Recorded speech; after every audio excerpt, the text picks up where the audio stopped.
Arthur Conan Doyle, Nouveaux mystères et aventures, 1910. Notre-Dame de la Mort. Chapitre 1. Mon existence a été accidentée, et la destinée y a fait entrer maintes aventures peu ordinaires. Mais parmi ces incidents, il en est un d'une étrangeté telle que, quand je passe en revue ma vie, tous les autres deviennent insignifiants. Celui-là surgit au-dessus des brouillards d'autrefois avec un aspect sonore et fantastique, en jetant son ombre sur les années dépourvues d'événements qui le précédèrent et le suivirent. Cette histoire-là, je ne l'ai pas souvent racontée. Bien petit est le nombre de ceux qui l'ont entendue de ma propre bouche, et c'étaient des gens qui me connaissaient bien. De temps à autre, ils m'ont demandé de faire ce récit devant une réunion d'amis, mais je m'y suis constamment refusé, car je n'ambitionne pas le moins du monde la réputation d'un Munchausen amateur. Pourtant, j'ai déféré jusqu'à un certain point à leur désir en mettant par écrit cet exposé des faits qui se rattache à ma visite à Dunkelthwaite. Voici la première lettre que m'écrivit John Thurston. Elle est datée d'avril 1862. Je la prends dans mon bureau et la copie textuellement. Mon cher Lawrence, si vous saviez à quel point je suis dans la solitude et l'ennui, je suis certain que vous auriez pitié de moi et que vous viendrez partager mon isolement. Souvent, vous avez vaguement promis de visiter Dunkelthwaite et de venir jeter un coup d'œil sur les landes du Yorkshire. Quel moment serait plus favorable qu'aujourd'hui pour votre voyage ? Certes, je sais que vous êtes accablé de besogne, mais comme en ce moment vous n'avez pas de cours à suivre, vous seriez tout aussi à votre aise pour étudier que vous l'êtes dans Baker Street. Emballez donc vos livres comme un bon garçon que vous êtes et arrivez. Nous avons une chambrette bien confortable pourvue d'un bureau et d'un fauteuil qui sont juste ce qu'il vous faut pour travailler. Faites-moi savoir quand nous pourrons vous attendre. En vous disant que je suis seul, je n'entends point dire par là qu'il n'y ait personne chez moi. Au contraire, nous formons une maisonnée assez nombreuse. Tout d'abord, naturellement, comptons mon pauvre oncle Jérémie, bavard et maniaque, qui va et vient en chaussons de lisière et compose, selon son habitude, de mauvais vers à n'en plus finir. Je crois vous avoir fait connaître ce dernier trait de son caractère la dernière fois que nous nous sommes vus. Cela en est arrivé à un tel degré qu'il a un secrétaire dont la tâche se réduit à copier et conserver ses épanchements. Cet individu qui se nomme Copperthorne est devenu aussi indispensable aux vieux que sa marotte ou son dictionnaire universel des rimes. Je n'irai point jusqu'à dire que je m'inquiète de lui, mais j'ai toujours partagé le préjugé de César contre les gens maigres. Et pourtant, si nous en croyons les médailles, le petit Jules faisait évidemment partie de cette catégorie. En outre, nous avons les 2 enfants de notre oncle Samuel, qui ont été adoptés par Jérémie. Il y en a eu 3, mais l'un d'eux a suivi la voie de toute chair. Et une gouvernante, une brune à l'air distingué, qui a du sang hindou dans les veines. Outre ces personnes, il y a 3 servantes et le vieux groom. Vous voyez par là que nous formons un petit univers dans notre coin écarté. Ce qui n'empêche, mon cher Hugues, que je meurs d'envie de voir une figure sympathique et d'avoir un compagnon agréable. Comme je donne à fond dans la chimie, je ne vous dérangerai pas dans vos études. Répondez par le retour du courrier à votre solitaire ami, John H. Thurston. À l'époque où je reçus cette lettre, j'habitais Londres et je travaillais ferme en vue de l'examen final qui devait me donner le droit d'exercer la médecine. Thurston et moi, nous avions été amis intimes à Cambridge avant que j'eusse commencé l'étude de la médecine et j'avais grand désir de le revoir. D'autre part, je craignais un peu que, malgré ses assertions, mes études n'eussent à souffrir de ce déplacement. Je me représentais le vieillard retombé en enfance, le secrétaire maigre, la gouvernante distinguée, les 2 enfants, probablement des enfants gâtés et tapageurs, et j'arrivais à conclure que quand tout cela et moi nous serions bloqués ensemble dans une maison à la campagne, il resterait bien peu de temps pour étudier tranquillement. Après 2 jours de réflexion, j'avais presque résolu de décliner l'invitation, lorsque je reçus du Yorkshire une autre lettre encore plus pressante que la première. « Nous attendons des nouvelles de vous à chaque courrier, disait mon ami, et chaque fois qu'on frappe, je m'attends à recevoir un télégramme qui m'indique votre train. Votre chambre est toute prête, et j'espère que vous la trouverez confortable. L'oncle Jérémie me prie de vous dire combien il sera heureux de vous voir. Il aurait écrit, mais il est absorbé par la composition d'un grand poème épique de 5000 vers ou environ. Il passe toute la journée à courir d'une chambre à l'autre, ayant toujours sur les talons Copperthorne, qui, pareil au monstre de Frankenstein, le suit à pas compter, le calepin et le crayon à la main, notant les savantes paroles qui tombent de ses lèvres. À propos, je crois vous avoir parlé de la gouvernante brune si pleine de chic. Je pourrais me servir d'elle comme d'un appât pour vous attirer, si vous avez gardé votre goût pour les études d'ethnologie. Elle est fille d'un chef hindou qui avait épousé une Anglaise. Il a été tué pendant l'insurrection en combattant contre nous. Ses domaines ayant été confisqués par le gouvernement, sa fille, alors âgée de 15 ans, s'est trouvée presque sans ressources. Un charitable négociant allemand de Calcutta l'adopta, paraît-il, et l'amena en Europe avec sa propre fille. Celle-ci mourut, et alors Miss Warrender, nous l'appelons ainsi du nom de sa mère, répondit à une annonce insérée par mon oncle, et c'est ainsi que nous l'avons connue. Maintenant, mon vieux, n'attendez pas qu'on vous donne l'ordre de venir. Venez tout de suite. Il y avait dans la seconde lettre d'autres passages qui m'interdisent de la reproduire intégralement. Il était impossible de tenir bon plus longtemps devant l'insistance de mon vieil ami. Aussi, tout en pestant intérieurement, je me hâtais d'emballer mes livres, je télégraphiais le soir même, et la première chose que je fis le lendemain matin, ce fut de partir pour le Yorkshire. Je me rappelle fort bien que ce fut une journée assommante, et que le voyage me parut interminable, recroquevillé comme je l'étais dans le coin d'un wagon à courant d'air, où je m'occupais à tourner et retourner mentalement maintes questions de chirurgie et de médecine. On m'avait prévenu que la petite gare d'Ingleton, à une 15aine de milles de Tarnforth, était la plus rapprochée de ma destination. Je débarquai à l'instant même où John Thurston arrivait au grand trot d'un haut dog-cart par la route de la campagne. Il agita triomphalement son fouet en m'apercevant, poussa brusquement son cheval, sauta à bas de voiture et de là sur le quai. « Mon cher Hugues, s'écria-t-il, je suis ravi de vous voir. Comme vous avez été bon de venir. » Et il me donna une poignée de main que je sentis jusqu'à l'épaule. « Je crains bien que vous ne me trouviez un compagnon désagréable, maintenant que me voilà, » répondis-je. « Je suis plongé jusque par-dessus les yeux dans ma besogne. »« C'est naturel, tout naturel, » dit-il, avec sa bonhomie ordinaire. « J'en ai tenu compte, mais nous aurons quand même le temps de tirer un ou deux lapins. Nous avons une assez longue trotte à faire, et vous devez être complètement gelé.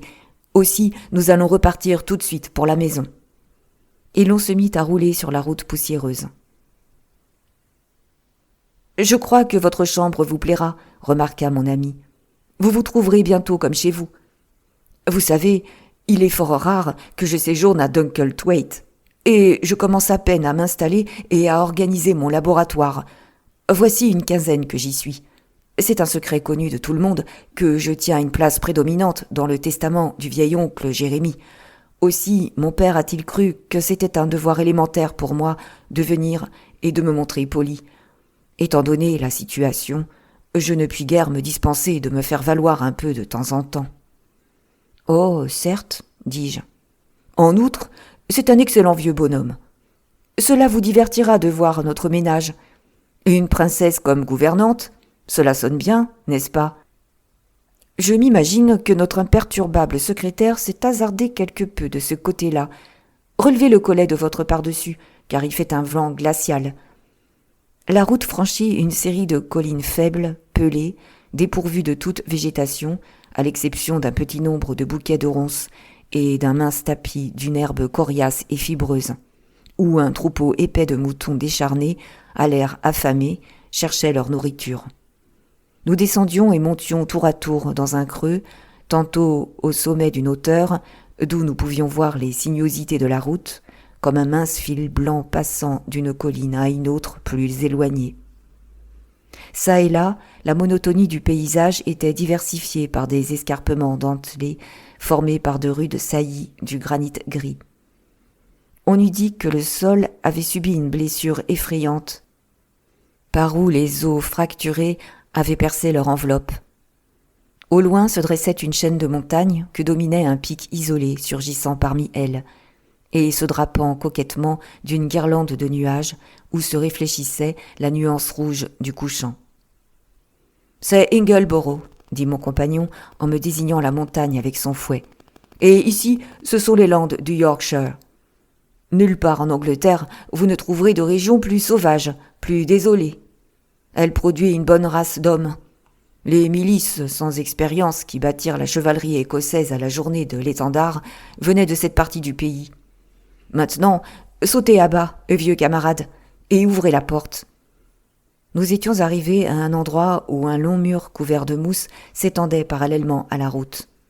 Il était interrompu par une porte cochère en fer, à moitié disloquée, flanquée de 2 piliers, au haut desquels des sculptures, taillées dans la pierre, paraissaient représenter quelque animal héraldique, bien que le vent et la pluie les eussent réduites à l'état de blocs informes. Un cottage en ruine, qui avait peut-être, il y a longtemps, servi de loge, se dressait à l'un des côtés. J'ouvris la porte d'une poussée, et nous parcourûmes une avenue longue et sinueuse, encombrée de hautes herbes, au sol inégal, mais bordée de chênes magnifiques, dont les branches, en s'entremêlant au-dessus de nous, formaient une voûte si épaisse que le crépuscule du soir fit place soudain à une obscurité complète. « Je crains que notre avenue ne vous impressionne pas beaucoup, » dit Thurston en riant. « C'est une des idées du vieux bonhomme, de laisser la nature agir en tout à sa guise. Enfin, nous voici à Ducklethwaite. » Comme il parlait, nous contournâmes un détour de l'avenue marqué par un chêne patriarcal qui dominait de beaucoup tous les autres, et nous nous trouvâmes devant une grande maison carrée, blanchie à la chaux et précédée d'une pelouse. Tout le bas de l'édifice était dans l'ombre, mais en haut, une rangée de fenêtres, éclairées d'un rouge de sang, scintillait au soleil couchant. Au bruit des roues, un vieux serviteur en livrée vint, tout courant, prendre la bride du cheval dès que nous avançâmes. « Vous pouvez le rentrer à l'écurie, Ellie, » dit mon ami, dès que nous eûmes sauté à bas. « Hugues, permettez-moi de vous présenter à mon oncle Jérémie. »« Comment allez-vous ? Comment allez-vous » dit une voix chevrotante et fêlée. Et, levant les yeux, j'aperçus un petit homme à figure rouge qui nous attendait debout sous le porche. Il avait un morceau d'étoffe de coton roulé autour de la tête, comme dans les portraits de Pope et d'autres personnages célèbres du XVIIIe siècle. Il se distinguait en outre par une paire d'immenses pantoufles. Cela faisait un contraste si étrange avec ses jambes grêles en forme de fuseau qu'il avait l'air d'être chaussé de ski, et la ressemblance était d'autant plus frappante qu'il était obligé, pour marcher, de traîner les pieds sur le sol, afin que ses appendices encombrants ne l'abandonnassent pas en route. « Vous devez être là, monsieur, et je l'ai aussi, monsieur, » dit-il d'un ton étrange, saccadé, en me serrant la main. « Nous devons être hospitaliers pour vous, nous le devons certainement. L'hospitalité est une de ces vertus de l'ancien monde que nous avons conservées. Voyons, ces vers, quels sont-ils ? Le bras de l'homme du Yorkshire est leste et fort, mais oh, comme il est chaud, le cœur de l'homme du Yorkshire. » Voilà qui est clair, précis, monsieur. C'est pris dans un de mes poèmes. Et quel est ce poème, Copperthorne ? La poursuite de Borrowdale, dit une voix derrière lui, en même temps qu'un homme de haute taille, à la longue figure, venait se placer dans le cercle de lumière que projetait la lampe suspendue en haut du porche. John nous présenta, et je me souviens que le contact de sa main me parut visqueux et désagréable. Cette cérémonie accomplie, mon ami me conduisit à ma chambre, en me faisant traverser bien des passages et des corridors reliés entre eux à la façon de l'ancien temps par des marches inégales. Chemin faisant, je remarquai l'épaisseur des murs, l'étrangeté et la variété des pentes du toit qui faisaient supposer l'existence d'espaces mystérieux dans les combles. La chambre qui m'était destinée était, ainsi que me l'avait dit John, un charmant petit sanctuaire, où pétillait un bon feu et où se trouvait une étagère bien garnie de livres. Et, en mettant mes pantoufles, je me dis que j'aurais eu tort sans doute de refuser cette invitation à venir dans le Yorkshire. Chapitre 2. Lorsque nous descendîmes à la salle à manger, le reste de la maisonnée était déjà réuni pour le dîner. Le vieux Jérémie, toujours coiffé de sa singulière façon, occupait le haut bout de la table. À côté de lui, et à droite, était une jeune dame très brune, à la chevelure et aux yeux noirs, qui me fut présentée sous le nom de Miss Warrender. À côté d'elle étaient assis deux jolis enfants, un garçon et une fille, ses élèves, évidemment. J'étais placé vis-à-vis d'elle, ayant à ma gauche Copperthorne. Quant à John, il faisait face à son oncle. Je crois presque voir encore l'éclat jaune de la grande lampe à huile qui projetait des lumières et des ombres à la Rembrandt sur ce cercle de figures, parmi lesquelles certaines étaient destinées à prendre tant d'intérêt pour moi. Ce fut un repas agréable, en dehors même de l'excellence de la cuisine et de l'appétit qu'avait aiguisé mon long voyage. Enchanté d'avoir trouvé un nouvel auditeur, l'oncle Jérémie débordait d'anecdotes et de citations.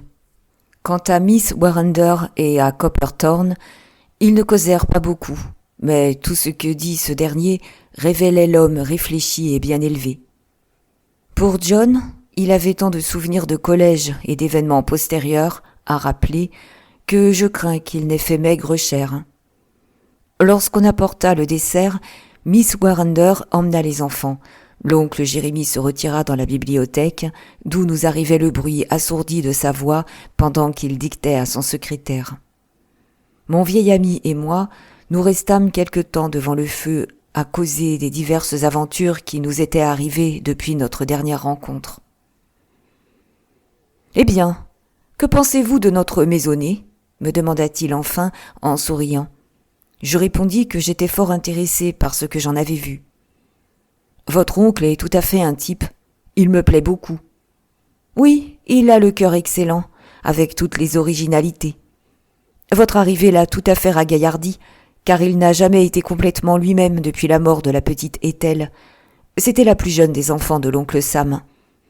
Elle vint ici avec les autres, mais elle eut, il y a 2 mois environ, une crise nerveuse ou je ne sais quoi dans les massifs. Le soir, on l'y trouva morte. Ce fut un coup des plus violents pour le vieillard. « Ce dut être aussi fort pénible pour Miss Warrender, fis-je remarquer. Oui, elle fut très affligée. À cette époque, elle n'était ici que depuis 1 semaine. Ce jour-là, elle était allée en voiture à Kirby Lonsdale pour faire quelque emplette. J'ai été très intéressé, dis-je, par tout ce que vous m'avez raconté à son sujet. Ainsi donc, vous ne plaisantiez pas, je suppose ? Non, non, tout est vrai comme l'Évangile.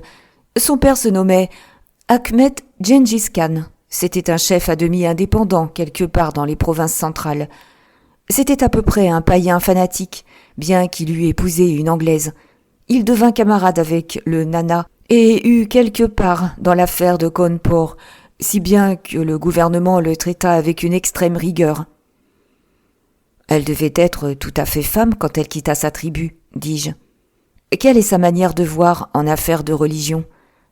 Tient-elle du côté de son père ou de celui de sa mère ? Nous ne soulevons jamais cette question, répondit mon ami. Entre nous, je ne la crois pas très orthodoxe. Sa mère était sans doute une femme de mérite. Outre qu'elle lui a appris l'anglais, elle se connaît assez bien en littérature française et elle joue d'une façon remarquable. Tenez, écoutez-la.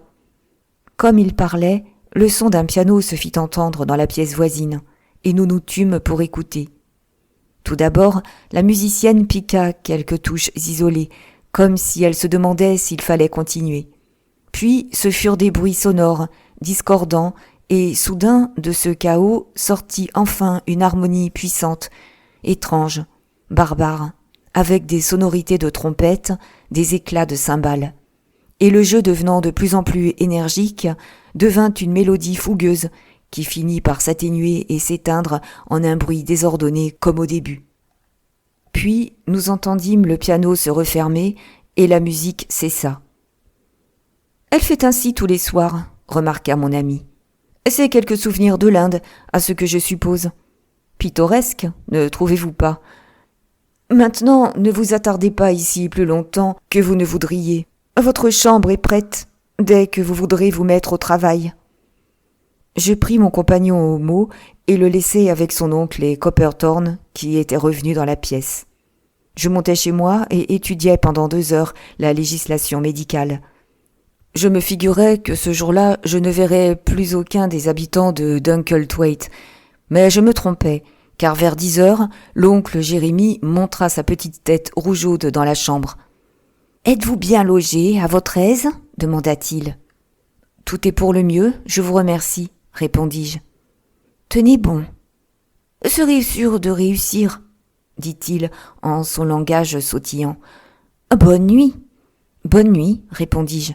« Bonne nuit, » dit une autre voix venant du corridor.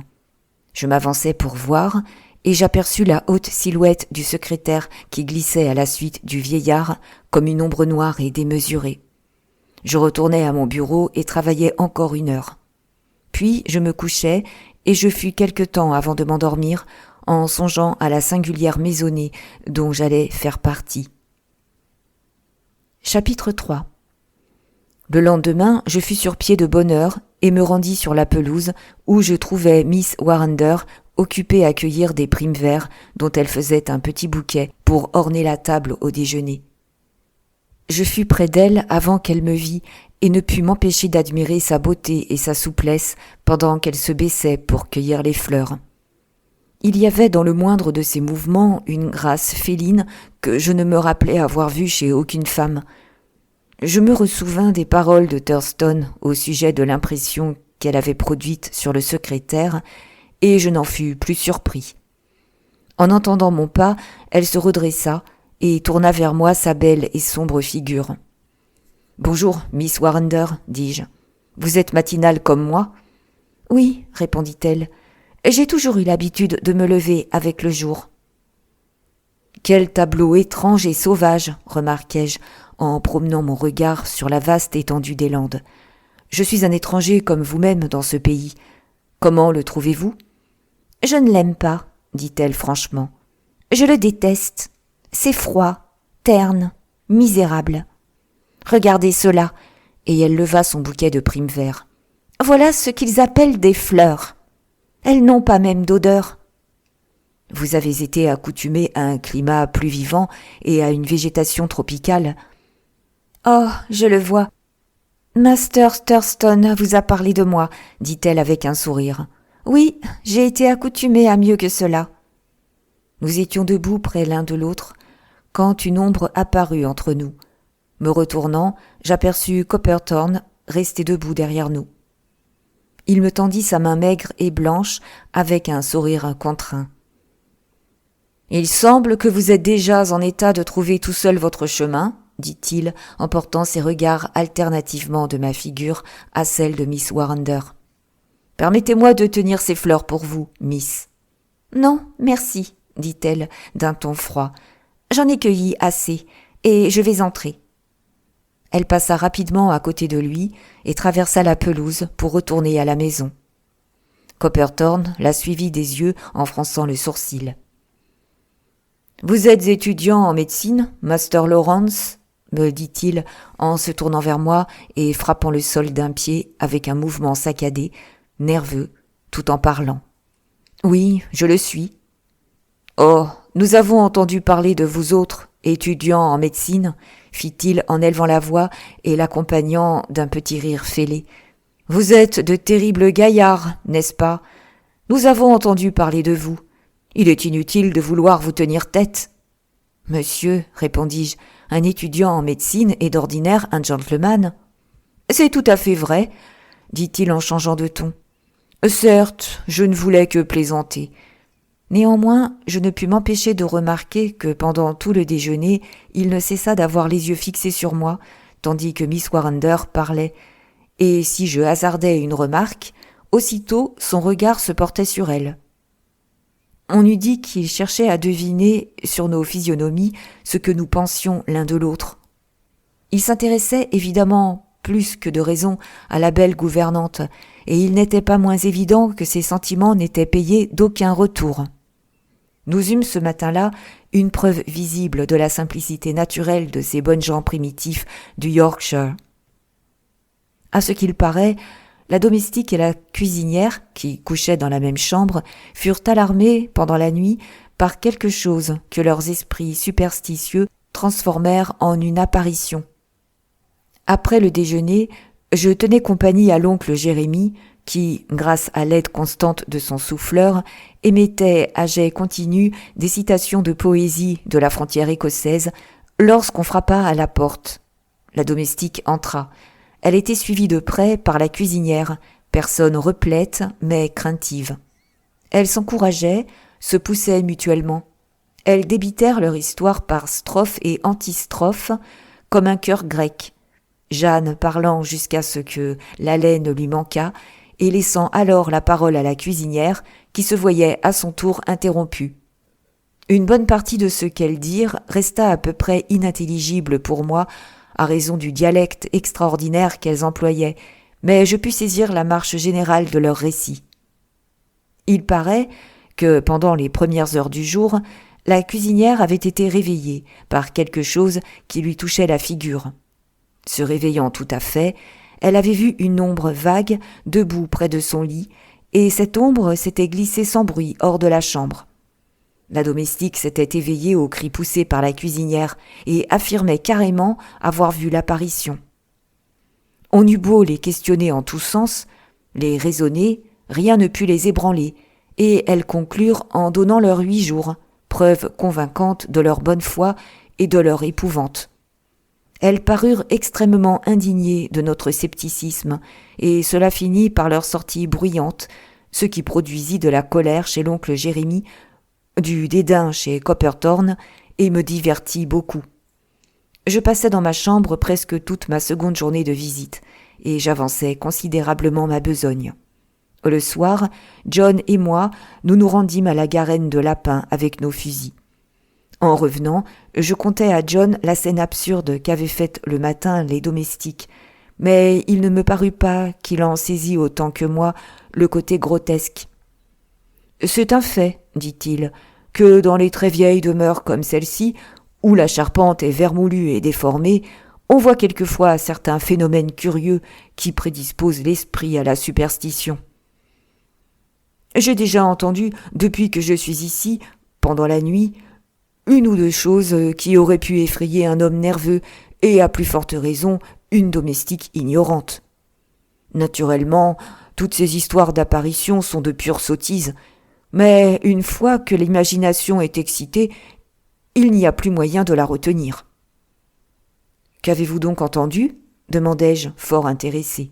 « Oh, rien qui en vaille la peine, » répondit-il. « Voici les bambins et Miss Warrender.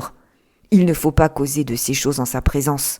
Autrement, elle nous donnera les 8 jours, elle aussi, et ce serait une perte pour la maison. » Elle était assise sur une petite barrière placée à la lisière du bois qui entoure Dunkelthwaite, les 2 enfants appuyés sur elle de chaque côté, leurs mains jointes autour de ses bras et leurs figures potelées tournées vers la sienne. C'était un joli tableau. Nous nous arrêtâmes un instant à le contempler. Mais elle nous avait entendus approcher. Elle descendit d'un bond et vint à notre rencontre, les 2 petits trottinant derrière elle. « Il faut que vous m'aidiez du poids de votre autorité, » dit-elle à John. « Ces petits indociles aiment l'air du soir et ne veulent pas se laisser persuader de rentrer. »« Veux pas rentrer, » dit le garçon d'un ton décidé. « Veux entendre le reste de l'histoire. »« Oui, l'histoire, » zézaya la petite. « Vous saurez le reste de l'histoire demain, si vous êtes sage. Voici monsieur Lawrence, qui est médecin. Il vous dira qu'il ne vaut rien pour les petits garçons et les petites filles de rester dehors quand la rosée tombe. » « Ainsi donc vous écoutiez une histoire ?» demanda John pendant que nous nous remettions en route. « Oui, et une bien belle histoire, » dit avec enthousiasme le bambin. « Oncle Jérémie nous en dit des histoires, mais c'est en poésie, et elles ne sont pas, oh non, pas si jolies que les histoires de Miss Warrender. Il y en a une où il y a des éléphants. »« Et des tigres, et de l'or, » continua la fillette. « Oui, on fait la guerre, on se bat, et le roi des cigares... »« Des cipayes, mon ami, » corrigea la gouvernante. « Et les tribus dispersées qui se reconnaissent entre elles par le moyen de signes, et l'homme qui a été tué dans la forêt. Elle sait des histoires magnifiques. Pourquoi ne lui demandez-vous pas de vous en raconter une, cousin John ?»« Vraiment, Miss Warrender, » dit mon compagnon, « vous avez piqué notre curiosité. Il faut que vous nous contiez ces merveilles. »« À vous, elles paraîtraient assez sottes, » répondit-elle en riant. « Ce sont simplement quelques souvenirs de ma vie passée. » Comme nous suivions lentement le sentier qui traverse le bois, nous vîmes Copperthorn arriver en sens opposé. « Je vous cherchais tous, » dit-il en feignant maladroitement un ton jovial. « Je voulais vous informer qu'il est l'heure de dîner. » « Nos montres nous l'ont déjà dit, » répondit John d'une voix qui me parut plutôt bourrue. « Et vous avez couru le lapin ensemble, » dit le secrétaire en marchant à pas comptés près de nous. « Pas ensemble, » répondis-je. « Nous avons rencontré Miss Warrender et les enfants en revenant. »« Oh, Miss Warrender est allée à votre rencontre. Quand vous reveniez, dit-il. » Cette façon de retourner promptement le sens de mes paroles et le ton narquois qu'il y mit me vexèrent au point que j'eusse répondu par une vive riposte si je n'avais pas été retenu par la présence de la jeune dame. Au même moment, je tournai les yeux vers la gouvernante et je vis briller dans son regard un éclair de colère à l'adresse de l'interlocuteur, ce qui me prouva qu'elle partageait mon indignation. Aussi fus-je bien surpris cette même nuit quand, vers 10 heures, m'étant mis à la fenêtre de ma chambre, je les vis se promenant ensemble au clair de lune et causant avec animation. Je ne sais comment cela se fit, mais cette vue m'agita au point qu'après quelques vains efforts pour reprendre mes études, je mis mes livres de côté et renonçai au travail pour ce soir-là. Vers 11 heures, je regardai de nouveau, mais il n'était plus là. Bientôt après, j'entendis le pas traînant de l'oncle Jérémie et le pas ferme et lourd du secrétaire quand ils remontèrent l'escalier qui menait à leur chambre à coucher, située à l'étage supérieur. Chapitre 4. John Thurston ne fut jamais grand observateur et je crois que j'en savais plus long que lui sur ce qui se passait à Dunkelthwaite au bout de 3 jours passés sous le toit de son oncle. Mon ami était passionnément épris de chimie et coulait des jours heureux au milieu de ses éprouvettes, de ses solutions, parfaitement content d'avoir apporté un compagnon sympathique auquel il put faire part de ses trouvailles. Quant à moi, j'eus toujours un faible pour l'étude et l'analyse de la nature humaine, et je trouvais bien des sujets intéressants dans le microcosme où je vivais. Bref, je m'absorbais dans mes observations au point de me faire craindre qu'elles n'aient causé beaucoup de tort à mes études. Ma première découverte fut que le véritable maître à Dunkelthwaite était, et cela ne faisait aucun doute, non point l'oncle Jérémie, mais le secrétaire de l'oncle Jérémie. Mon flair médical me disait que l'amour exclusif de la poésie, qui eût été une excentricité inoffensive au temps où le vieillard était encore jeune, était devenu désormais une véritable monomanie qui lui emplissait l'esprit en ne laissant nulle place à toute autre idée. Copperthorn, en flattant le goût de son maître et le dirigeant sur cet objet unique, à ce point qui lui devenait indispensable, avait réussi à s'assurer un pouvoir sans limite en toutes les autres choses. C'était lui qui s'occupait des finances de l'oncle, qui menait les affaires de la maison sans avoir à subir de questions ni de contrôle. À vrai dire, il avait assez de tact pour exercer son pouvoir d'une main légère, de façon à ne point meurtrir son esclave. Aussi ne rencontrait-il aucune résistance. Mon ami, tout entier à ses distillations, à ses analyses, ne se rendit jamais compte qu'il était devenu un zéro dans la maison. J'ai déjà exprimé ma conviction que si Copperthorne éprouvait un tendre sentiment à l'égard de la gouvernante, elle ne lui donnait pas le moindre encouragement. Mais au bout de quelques jours, j'en vins à penser qu'en dehors de cet attachement non payé de retour, il existait quelque autre lien entre ces deux personnages. J'ai vu plus d'une fois Copperthorne prendre à l'égard de la gouvernante un air qui ne pouvait être qualifié autrement que d'autoritaire. 2 ou 3 fois aussi, je les avais vus arpenter la pelouse dans les premières heures de la nuit en causant avec animation. Je n'arrivais pas à deviner quelle sorte d'entente réciproque existait entre eux. Ce mystère piqua ma curiosité. La facilité avec laquelle on devient amoureux en villégiature à la campagne est passée en proverbe, mais je n'ai jamais été d'une nature sentimentale et mon jugement ne fut faussé par aucune préférence en faveur de Miss Warrender. Au contraire, je me mis à l'étudier comme un entomologiste l'eût fait pour un spécimen, d'une façon minutieuse, très impartiale. Pour atteindre ce but, j'organisais mon travail de manière à être libre quand elle sortait les enfants pour leur faire prendre de l'exercice. Nous nous promenâmes ainsi ensemble maintes fois, et cela m'avança dans la connaissance de son caractère plus que je n'eusse pu le faire en m'y prenant autrement. Elle avait vraiment beaucoup lu, connaissait plusieurs langues d'une manière superficielle et avait une grande aptitude naturelle pour la musique. Au-dessous de ce vernis de culture, elle n'en avait pas moins une forte dose de sauvagerie naturelle. Au cours de sa conversation, il lui échappait de temps à autre quelques sorties qui me faisaient tressaillir par sa forme primitive de raisonnement et par le dédain des conventions de la civilisation. Je ne pouvais guère m'en étonner en songeant qu'elle était devenue femme avant d'avoir quitté la tribu sauvage que son père gouvernait. Je me rappelle une circonstance qui me frappa tout particulièrement, car elle y laissa percer brusquement ses habitudes sauvages et originales. Nous nous promenions sur la route de campagne. Nous parlions de l'Allemagne, où elle avait passé quelques mois, quand soudain elle s'arrêta et posa son doigt sur ses lèvres. « Prêtez-moi votre canne, » me dit-elle à voix basse. Je la lui tendis, et aussitôt, à mon grand étonnement, elle s'élança légèrement et sans bruit à travers une ouverture de la haie, son corps se pencha, et elle rampa avec agilité en se dissimulant derrière une petite hauteur. J'étais encore à la suivre des yeux, tout stupéfait, quand un lapin se leva soudain devant elle et partit. Elle lança la canne sur lui et l'atteignit, mais l'animal parvint à s'échapper tout en boitant d'une patte.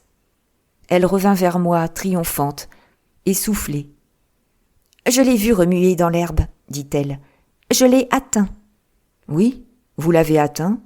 Vous lui avez cassé une patte, » lui dis-je avec quelque froideur.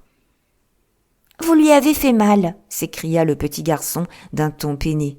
« Pauvre petite bête, » s'écria-t-elle, changeant soudain de manière. « Je suis bien fâchée de l'avoir blessée. » Elle avait l'air tout à fait décontenancée par cet incident et causa très peu pendant le reste de notre promenade. Pour ma part, je ne pouvais guère la blâmer. C'était évidemment une explosion du vieil instinct qui pousse le sauvage vers une proie, bien que cela produisît une impression assez désagréable de la part d'une jeune dame vêtue à la dernière mode et sur une grande route d'Angleterre. Un jour qu'elle était sortie, John Thurston me fit jeter un coup d'œil dans la chambre qu'elle habitait.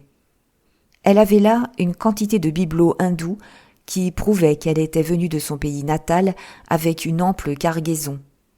Son amour d'oriental pour les couleurs vives se manifestait d'une façon amusante. Elle était allée à la ville où se tenait le marché, y avait acheté beaucoup de feuilles de papier rouge et bleu qu'elle avait fixées au moyen d'épingles sur le revêtement de couleur sombre qui jusqu'alors couvrait le mur. Elle avait aussi du clinquant qu'elle avait réparti dans les endroits les plus en vue, et pourtant il semblait qu'il y ait quelque chose de touchant dans cet effort pour reproduire l'éclat des tropiques dans cette froide habitation anglaise. Pendant les quelques premiers jours que j'avais passés à Dunkelthwaite, Les singuliers rapports qui existaient entre Miss Warrender et le secrétaire avaient simplement excité ma curiosité, mais après des semaines, et quand je me fus intéressé davantage à la belle anglo-indienne, un sentiment plus profond et plus personnel s'empara de moi. Je me mis le cerveau à la torture pour deviner quel était le lien qui les unissait. Comme se faisait-il que, tout en montrant de la façon la plus évidente qu'elle ne voulait pas de sa société pendant le jour, elle se promena seule avec lui, la nuit venue? Il était possible que l'aversion qu'elle manifestait envers lui devant des tiers fût une ruse pour cacher ses véritables sentiments. Une telle supposition amenait à lui attribuer une profondeur de dissimulation naturelle que semblait démentir la franchise de son regard, la netteté et la fierté de ses traits. Et pourtant, quelle autre hypothèse pouvait expliquer le pouvoir incontestable qu'il exerçait sur elle? Cette influence perçait en bien des circonstances, mais il en usait d'une façon si tranquille, si dissimulée, qu'il fallait une observation attentive pour s'apercevoir de sa réalité. Je l'ai surpris lui lançant un regard si impérieux, même si menaçant, à ce qu'il me semblait, que le moment d'après, j'avais peine à croire que cette figure pâle et dépourvue d'expression fût capable d'en prendre une aussi marquée. Lorsqu'il la regardait ainsi, elle se démenait, elle frissonnait comme si elle avait éprouvé de la souffrance physique. « Décidément, me dis-je, c'est de la crainte et non de l'amour qui produit de tels effets. » Cette question m'intéressa tant que j'en parlai à mon ami John. Il était, à ce moment-là, dans son petit laboratoire, abîmé dans une série de manipulations, de distillations, qui devaient aboutir à la production d'un gaz fétide et nous faire tousser en nous prenant à la gorge. Je profitais de la circonstance qui nous obligeait à respirer le grand air pour l'interroger sur quelques points sur lesquels je désirais être renseigné. « Depuis combien de temps disiez-vous que Miss Warrender se trouve chez votre oncle ?» demandai-je. John me jeta un regard narquois et agita son doigt, taché d'acide. « Il me semble que vous vous intéressez bien singulièrement à la fille du défunt et regretté Ahmed Gengis, dit-il. « Comment s'en empêcher ?» répondis-je franchement. « Je lui trouve un des types les plus romanesques que j'ai jamais rencontrés. »« Méfiez-vous de ces études-là, mon garçon, » dit John d'un ton paternel. « C'est une occupation qui ne vaut rien à la veille d'un examen. »« Ne faites pas le nigaud, » répliquai-je. « Le premier venu pourrait croire que je suis amoureux de Miss Warrender à vous entendre parler ainsi. Je la regarde comme un problème intéressant de psychologie, voilà tout. »« C'est bien cela, un problème intéressant de psychologie, voilà tout. » Il me semblait que John devait avoir encore autour de lui quelques vapeurs de ce gaz, car ses façons étaient réellement irritantes. « Pour en revenir à ma première question, dis-je, depuis combien de temps est-elle ici ? » Environ 10 semaines. Et Copperthorne ? Plus de 2 ans. Avez-vous quelque idée qu'ils se soient déjà connus ? C'est impossible, déclara nettement John. Elle venait d'Allemagne. J'ai vu la lettre où le vieux négociant donnait des indications sur sa vie passée. Copperthorne est toujours resté dans le Yorkshire, en dehors de ses 2 ans de Cambridge. Il a dû quitter l'université dans des conditions peu favorables. En quel sens ?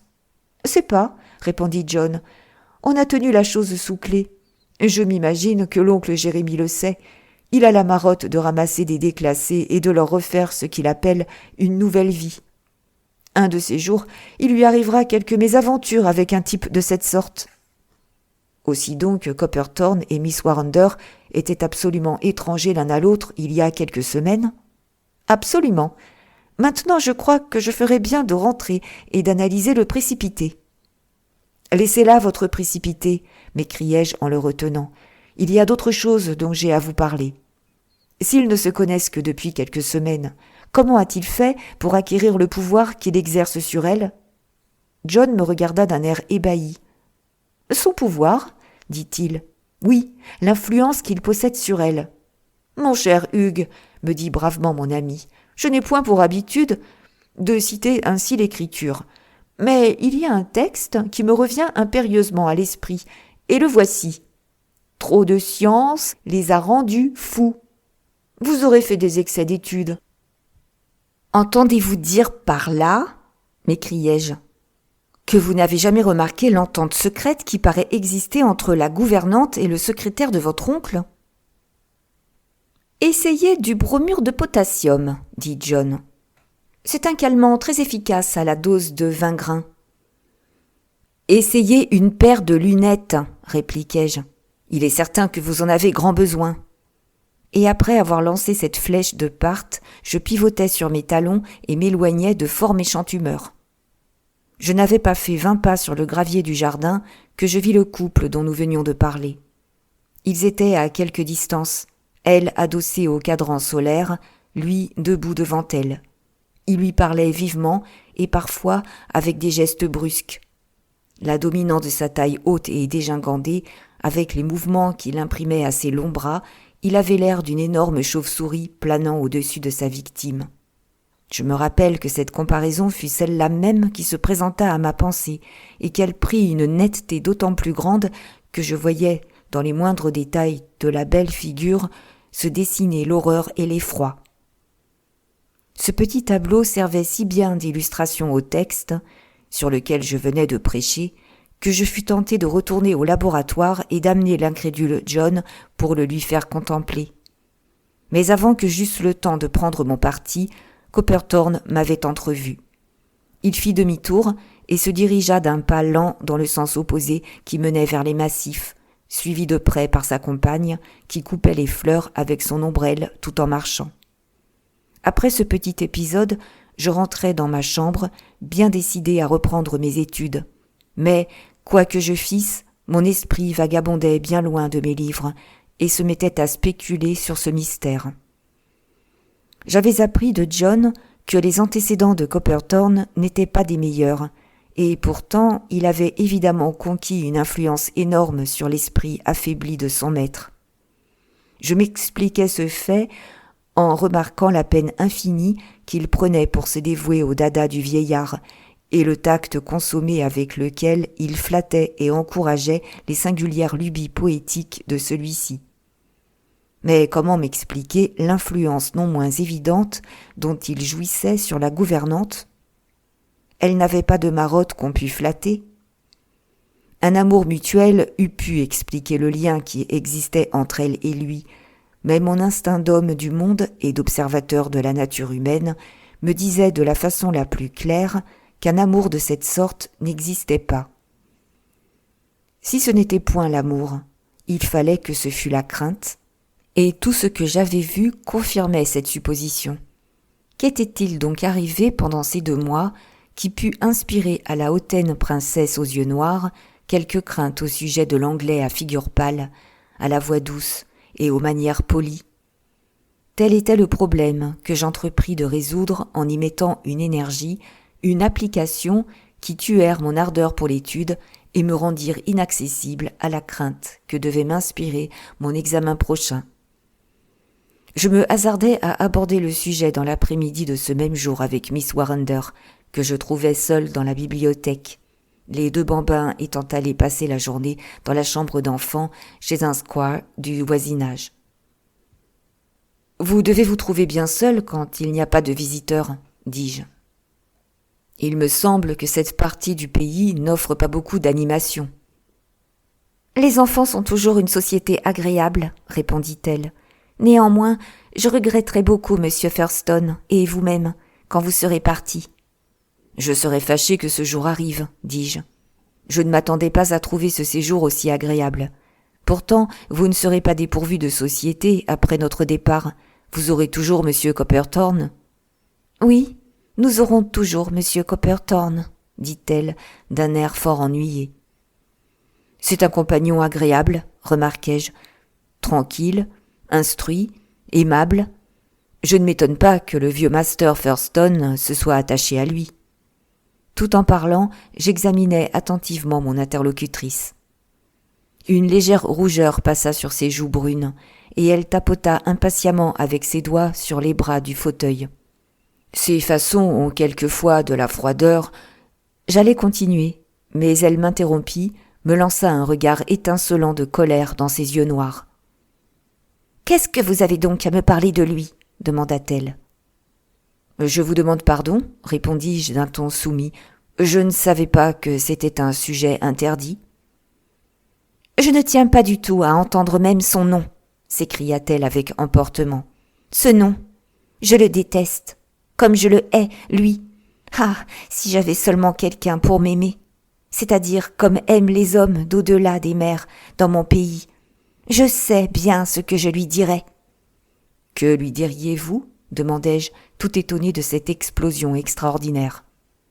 Elle se pencha si en avant que je crus sentir sur ma figure sa respiration chaude et pantelante. « Tuez Copperthorne, dit-elle. Voilà ce que je lui dirais.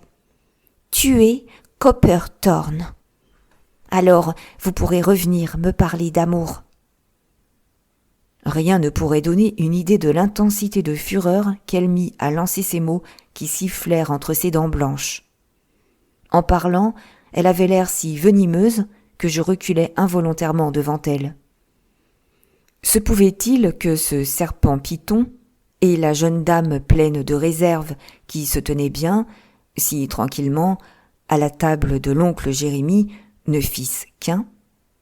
J'avais bien compté que j'arriverais à voir quelque peu dans son caractère au moyen de questions détournées, mais je ne m'attendais guère à évoquer un esprit pareil.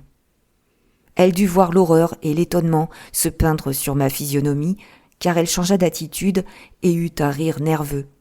« Vous devez certainement me croire folle, dit-elle.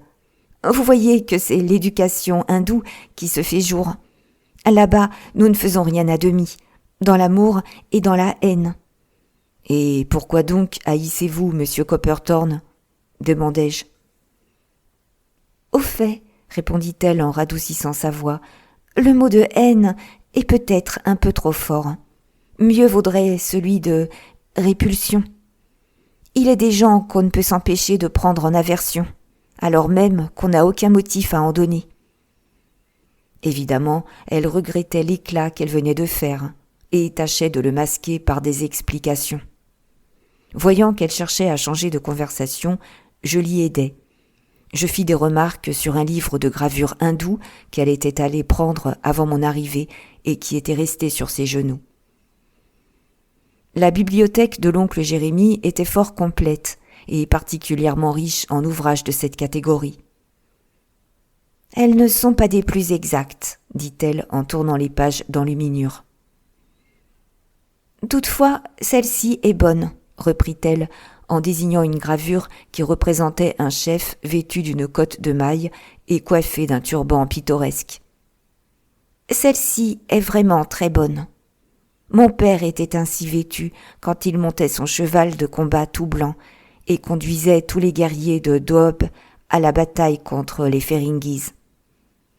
Mon père fut choisi parmi eux tous, car il savait qu'Achmet Gengis Khan était un grand prêtre autant qu'un grand soldat. Le peuple ne voulait d'autre chef qu'un Borka éprouvé. Il est mort maintenant, et de tous ceux qui ont suivi son étendard, il n'en est plus qui ne soit dispersé ou qui n'ait péri, pendant que moi, sa fille, je suis une mercenaire sur une terre lointaine. Sans doute, vous retournerez un jour dans l'Inde, dis-je, en faisant de mon mieux pour lui donner une faible consolation. Elle tourna les pages distraitement quelques minutes, sans répondre. Puis, elle laissa échapper soudain un petit cri de plaisir en voyant une des images. « Regardez-le !» s'écria-t-elle aussitôt. « Voici un de nos exilés. C'est un Betoti. Il est très ressemblant. » La gravure qui l'excitait ainsi représentait un indigène d'aspect fort peu engageant, tenant d'une main un petit instrument qui avait l'air d'une pioche en miniature et de l'autre une pièce carrée de toile rayée. « Ce mouchoir, c'est son romal, dit-elle. Naturellement, il ne circulerait pas ainsi en public comme cela, il ne porterait pas non plus sa hache sacrée, mais sous tous les autres rapports, il est exactement tel qu'il doit être. Bien des fois, je me suis trouvée avec des gens comme lui pendant les nuits sans lune, avec les loups-gaès marchant à l'avant, quand l'étranger sans méfiance entendait le pilao à sa gauche et ne savait pas ce que cela signifiait. Ah, c'était une vie qui valait la peine d'être vécue. Mais qu'est-ce qu'un romal et le lugae et le reste demandai-je. Oh, ce sont des mots indiens, répondit-elle en riant. Vous ne les comprendriez pas. Mais cette gravure a pour légende un dacoïte, et j'ai toujours cru qu'un dacoïte est un voleur. C'est que les Anglais n'en savent pas davantage, remarqua-t-elle. Certes, les dacoïtes sont des voleurs, mais on qualifie de voleurs bien des gens qui ne le sont réellement pas. Eh bien, cet homme est un saint homme, et selon toute probabilité, c'est un gourou. Elle m'aurait peut-être donné plus de renseignements sur les mœurs et les coutumes de l'Inde, car c'était un sujet dont elle aimait à parler, quand soudain je vis un changement se produire dans sa physionomie. Elle tourna son regard fixe sur la fenêtre qui était derrière moi. Je me retournai pour voir, et j'aperçus tout au bord la figure du secrétaire qui épiait furtivement. J'avoue que j'eus un tressaillement à cette vue, car, avec sa pâleur cadavéreuse, cette tête avait l'air de celle d'un décapité. Il poussa la fenêtre et l'ouvrit en s'apercevant qu'il avait été vu. « Je suis fâché de vous déranger, dit-il en avançant la tête. Mais ne trouvez-vous pas, Miss Warrender, qu'il est malheureux d'être enfermé dans une pièce étroite par un si beau jour? N'êtes-vous pas disposé à sortir et faire un tour ?» Bien que son langage fût poli, ses paroles étaient prononcées d'une voix dure, presque menaçante, qui leur donnait le ton du commandement plutôt que celui de la prière. La gouvernante se leva et, sans protester, sans faire de remarques, elle sortit doucement pour prendre son chapeau. Ce fut là une preuve nouvelle de l'empire que Copperthorne exerçait sur elle. Et comme il me regardait par la fenêtre ouverte, un sourire moqueur se jouait sur ses lèvres minces. On eût dit qu'il avait voulu me provoquer par cette démonstration de son pouvoir. Avec le soleil derrière lui, on l'eût pris pour un démon entouré d'une auréole. Il resta ainsi quelques instants à me regarder fixement, la figure empreinte d'une méchanceté concentrée. Puis j'entendis son pas lourd qui faisait craquer le gravier de l'allée pendant qu'il se dirigeait vers la porte. Chapitre 5. Pendant les quelques jours qui suivirent l'entrevue où Miss Warrender m'avait avoué la haine que lui inspirait le secrétaire, tout alla bien à Dunkelwaite. J'eus plusieurs longues conversations avec elle dans des promenades que nous faisions à l'aventure dans les bois avec les deux bambins, mais je ne réussis point à la faire s'expliquer nettement sur l'accès de violence qu'elle avait eu dans la bibliothèque, et elle ne me dit pas un mot qui pût jeter quelque lumière sur le problème qui m'intéressait si vivement.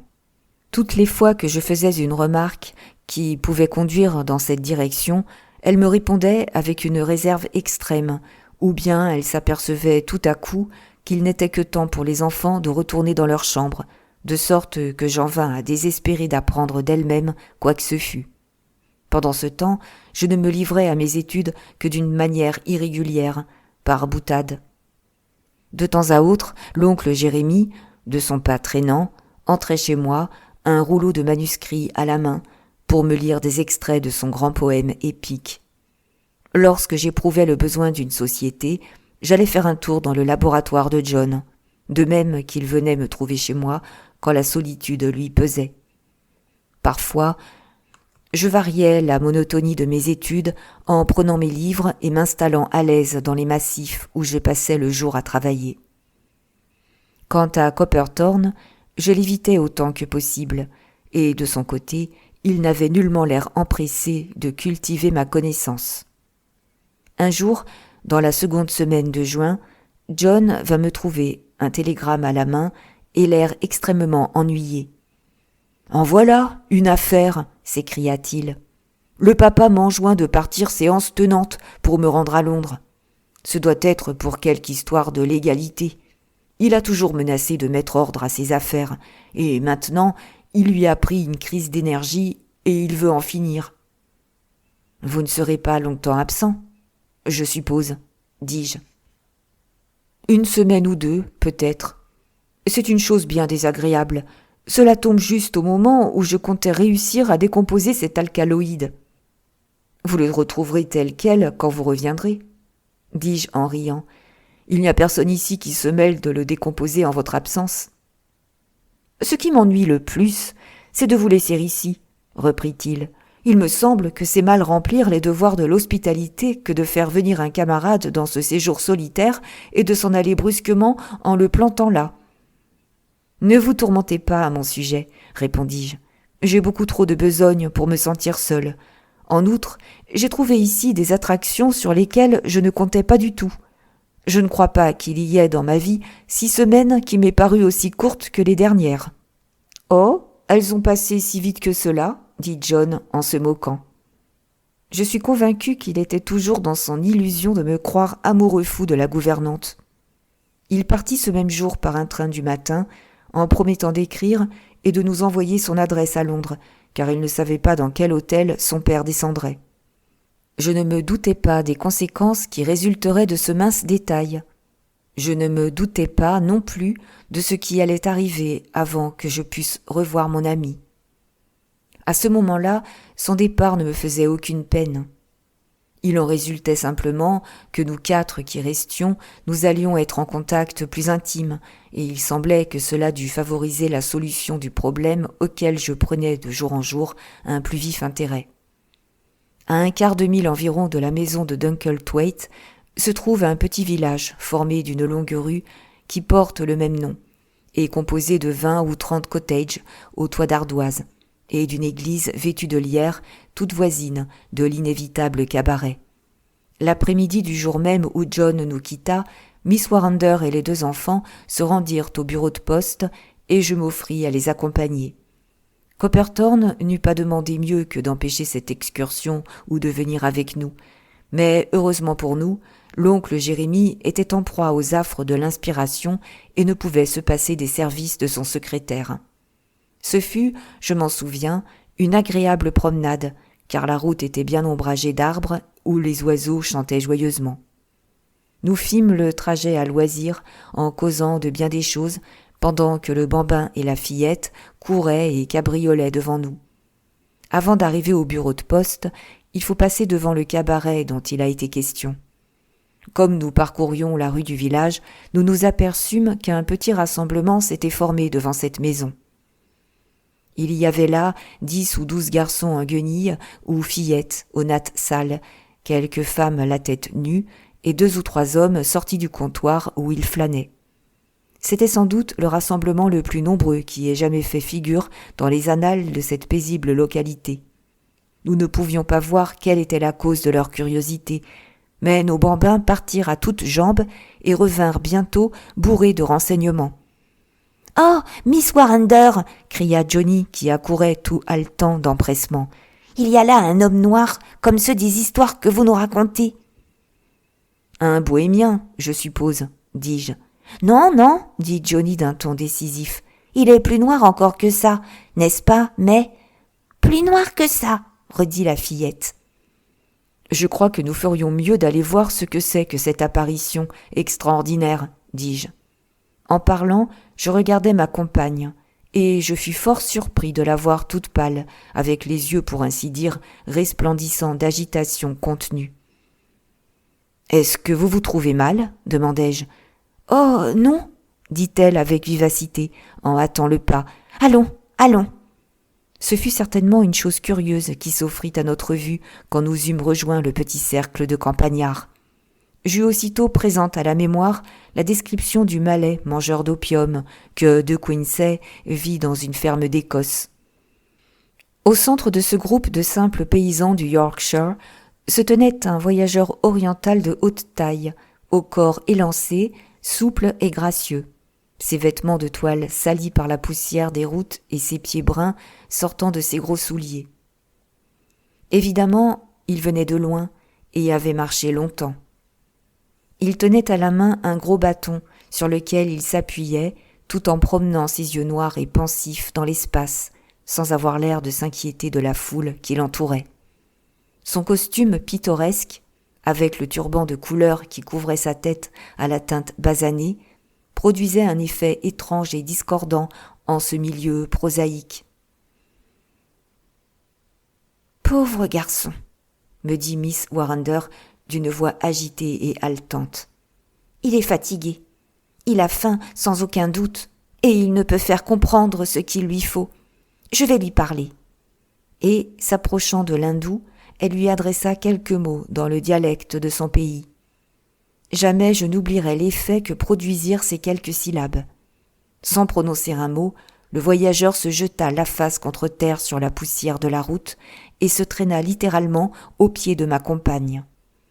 J'avais vu dans des livres de quelle façon les orientaux manifestent leur abaissement en présence d'un supérieur, mais je n'aurais jamais pu m'imaginer qu'aucun être humain descendît jusqu'à une humilité aussi abjecte que l'indiquait l'attitude de cet homme. Miss Warrender reprit la parole d'un ton tranchant, impérieux.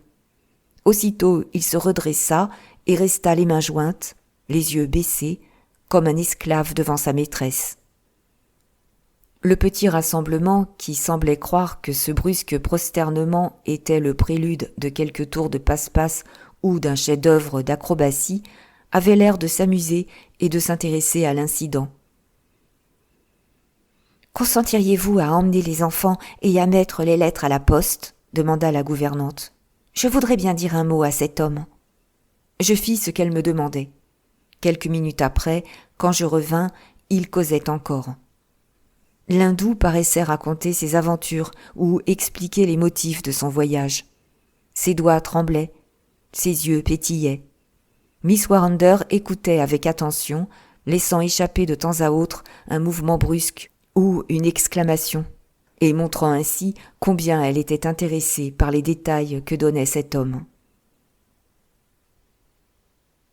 « Je dois vous prier de m'excuser pour vous avoir tenu si longtemps au soleil, » dit-elle enfin en se tournant vers moi. « Il faut que nous rentrions. Autrement, nous serons en retard pour le dîner. » Elle prononça ensuite quelques phrases sur un ton de commandement et laissa son noir interlocuteur debout dans la rue du village. Puis nous rentrâmes avec les enfants. « Eh bien ?» demandai-je, poussé par une curiosité bien naturelle, lorsque nous ne fûmes plus à portée d'être entendus des visiteurs. « Qui est-il ? Qu'est-il ? » « Il vient des provinces centrales, près du pays des Maraths. C'est un des nôtres. J'ai été réellement bouleversée de rencontrer un compatriote d'une manière aussi inattendue. Je me sens tout agitée. »« Voilà qui a dû vous faire plaisir, » remarquai-je. « Oui, un très grand plaisir, » dit-elle vivement. « Et comment se fait-il qu'il se soit prosterné ainsi ? » ?»« Parce qu'il savait que je suis la fille d'Achmet Gengis Khan, » dit-elle avec fierté. « Et quel hasard l'a amené ici ? » « Oh, c'est une longue histoire, » dit-elle négligemment. « Il a mené une vie errante. Comme il fait sombre dans cette avenue, et comme les grandes branches s'entrecroisent là-haut. Si l'on s'accroupissait sur l'une d'elles, il serait facile de se laisser tomber sur le dos de quelqu'un qui passerait. On ne saurait jamais que vous êtes là, jusqu'au moment où vous auriez vos doigts serrés autour de la gorge du passant. »« Quelle horrible pensée !» m'écriai-je. « Les endroits sombres me donnent toujours de sombres pensées, » dit-elle d'un ton léger. « À propos, j'ai une faveur à vous demander, monsieur Lawrence. »« De quoi s'agit-il » demandai-je. « Ne dites pas un mot à la maison au sujet de mon pauvre compatriote. On pourrait le prendre pour un coquin, un vagabond, vous savez, et donner l'ordre de le chasser du village. Je suis convaincu que M. Thurston n'aurait jamais cette dureté. » « Non, mais M. Copperthorne en est capable. »« Je ferai ce que vous voudrez, » dis-je. « Mais les enfants parleront certainement. »« Non, je ne crois pas, » répondit-elle. Je ne sais comment elle s'y prit pour empêcher ces petites langues bavardes, mais, en fait, elles se turent sur ce point. Et ce jour-là, on ne dit pas un mot de l'étrange visiteur qui, de course en course, était venu jusque dans notre petit village. J'avais quelques soupçons subtils que ce fils des régions tropicales n'était point arrivé par hasard jusqu'à nous, mais qu'il s'était rendu à Dunkelthwaite pour y remplir une mission déterminée. Le lendemain, j'eus la preuve la plus convaincante possible qu'il était encore dans les environs, car je rencontrai Miss Warrender pendant qu'elle descendait par l'allée du jardin avec un panier rempli de croûtes de pain et de morceaux de viande. Elle avait l'habitude de porter ses restes à quelques vieilles femmes du pays. Aussi, je m'offris à l'accompagner. « Est-ce chez la vieille Venables ou chez la bonne femme Tailforth que vous allez aujourd'hui » demandai-je. « Ni chez l'une, ni chez l'autre, » dit-elle en souriant. « Il faut que je vous dise la vérité, monsieur Lawrence. Vous avez toujours été un bon ami pour moi, et je sais que je puis avoir confiance en vous. Je vais suspendre le panier à cette branche-ci, et il viendra le chercher. »« Il est encore par ici ?» remarquai-je.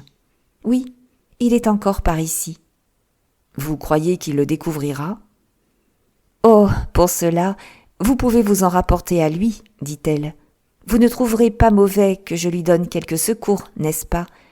Vous en feriez tout autant si vous aviez vécu parmi des hindous et que vous vous trouviez brusquement transplanté chez un Anglais. Venez dans la serre, nous jetterons un coup d'œil sur les fleurs. » Nous allâmes ensemble dans la serre chaude. À notre retour, le panier était resté suspendu à la branche, mais son contenu avait disparu. Elle le reprit en riant et le rapporta à la maison. Il me parut que depuis cette entrevue de la veille avec son compatriote, elle avait l'esprit plus gai, le pas plus libre, plus élastique. C'était peut-être une illusion, mais il me sembla aussi qu'elle avait l'air moins contrainte qu'à l'ordinaire en présence de Copperthorne, qu'elle supportait ses regards avec moins de crainte et était moins sous l'influence de sa volonté. Et maintenant, j'en viens à la partie de mon récit où j'ai à dire comment j'arrivais à pénétrer les rotations qui existaient entre ces deux étranges créatures, comment j'appris la terrible vérité au sujet de Miss Warrender ou de la prince Achmet Gengis. J'aime mieux la désigner ainsi, car elle tenait assurément plus de ce redoutable et fanatique guerrier que de sa mère, si douce. Cette révélation fut pour moi un coup violent, dont je n'oublierai jamais l'effet.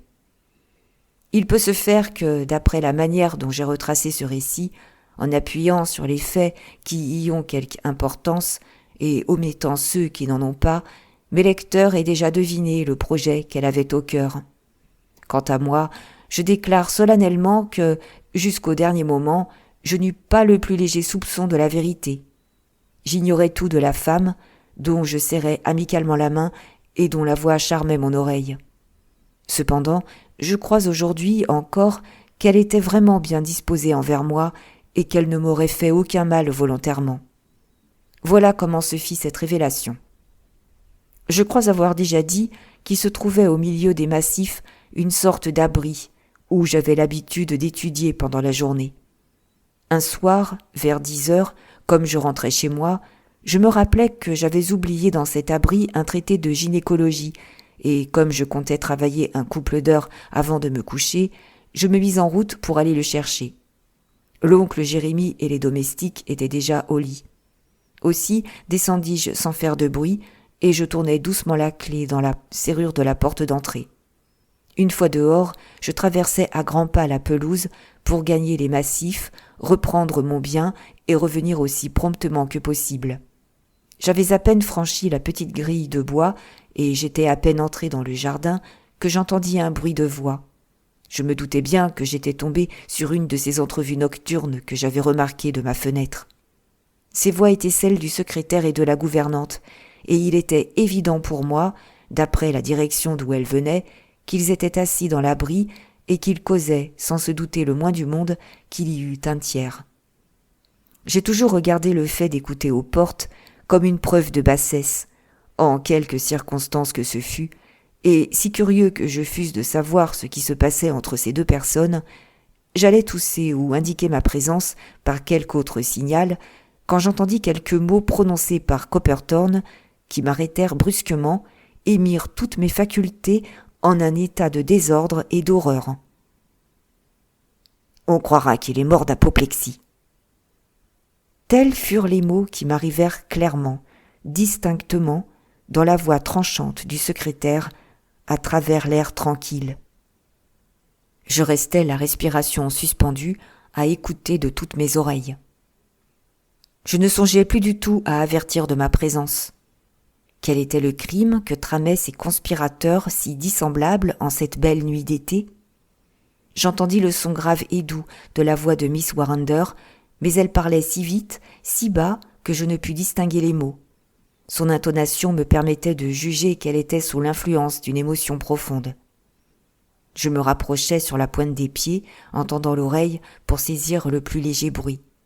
La lune n'était pas encore levée et il faisait très sombre sous les arbres. Il y avait fort peu de chances que je fusse aperçu. « Manger son pain, vraiment ?» disait le secrétaire d'un ton de raillerie. « D'ordinaire, vous n'êtes pas si bégueule. Vous n'avez pas eu cette idée-là quand il s'agissait de la petite Ethel. »« J'étais folle, cria-t-elle d'une voix brisée. J'avais beaucoup prié Bouddha et la grande Bhuwani, et il me semblait que dans ce pays d'infidèles, ce serait pour moi une grande et glorieuse action si moi, une femme isolée, j'agissais suivant les enseignements de mon noble père. On n'admet qu'un petit nombre de femmes dans les mystères de notre foi, et c'est uniquement le hasard qui m'a valu cet honneur. Mais une fois que le chemin fut ouvert devant moi, j'y marchai droit, et sans crainte, et dès ma 14e année. Le grand gourou Ramdin Singh déclara que je méritais de m'asseoir sur le tapis de Tripuni avec les autres Bhutoti. Oui, je le jure par la hache sacrée. J'ai bien souffert en cette occasion, car qu'avait-elle fait, la pauvre petite, pour être sacrifiée? Je m'imagine que votre repentir tient beaucoup plus à ce que vous avez été surprise par moi qu'au côté moral de l'affaire, dit Copperthorne, railleur. J'avais déjà conçu des soupçons, mais ce fut seulement en vous voyant surgir le mouchoir à la main que je fus certain d'avoir cet honneur, l'honneur d'être en présence d'une princesse des Thugs. Une potence anglaise serait une fin bien prosaïque pour une créature aussi romanesque. Et depuis, vous vous êtes servi de votre découverte pour tuer tout ce qu'il y a de vivant en moi, dit-elle avec amertume. Vous avez fait de mon existence un fardeau pour moi. Un fardeau pour vous, dit-il d'une voix altérée. Vous savez ce que j'éprouve à votre égard. Si, de temps à autre, je vous ai dirigé par la crainte d'une dénonciation, c'est uniquement parce que je vous ai trouvé insensible à l'influence plus douce de l'amour. L'amour, s'écria-t-elle avec amertume. Comment aurais-je pu aimer l'homme qui me faisait sans cesse entrevoir la perspective d'une mort infâme? Mais venons au fait. Vous me promettez ma liberté sans restriction si je fais seulement pour vous cette chose? Oui, répondit Copperthorne. Vous pourrez partir quand vous voudrez dès que la chose sera faite. J'oublierai que je vous ai vu ici dans ces massifs.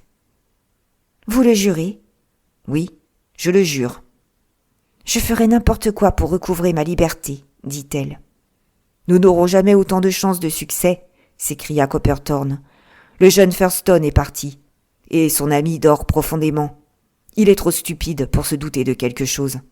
Le testament est fait en ma faveur, et si le vieux meurt, il n'est pas un brin d'herbe, pas un grain de sable qui ne m'appartienne ici. Pourquoi n'agissez-vous pas vous-même, alors? Demanda-t-elle. Ce n'est point dans ma manière, dit-il. En outre, je n'ai pas attrapé le tour de main.